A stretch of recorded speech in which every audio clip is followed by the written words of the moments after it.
sorry, were you saying something about the Second Amendment? I couldn't hear you over all the innocent people being killed by the repeat offenders. So then, there's this. Do you realize that gun manufacturing is the only industry in America that is protected from lawsuits when its products lead to violence and death? You know, if someone gets drunk and shoots a family, then the survivors can sue the bartender, but not the gun makers. The Protection of Lawful Commerce in Arms Act shields gun manufacturing from liability in lawsuits over gun violence. Do the gun makers really need a shield? I mean, can't they just duck behind the stacks of dead bodies their products have made? You know, while we can't change the laws because the gun lobby is far too powerful, there is a solution. We could get them for lead poisoning.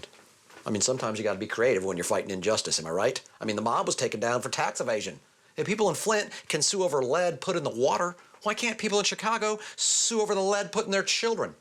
I mean, bullets should at least have a warning label on them, like warning, harmful if taken internally, may cause blood loss or drowsiness, don't mix with alcohol or stupidity.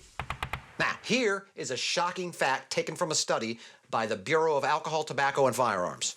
86% of gun shops sell 0 guns used in crimes. 0. Why? Because they care. Because they don't want criminals getting the guns.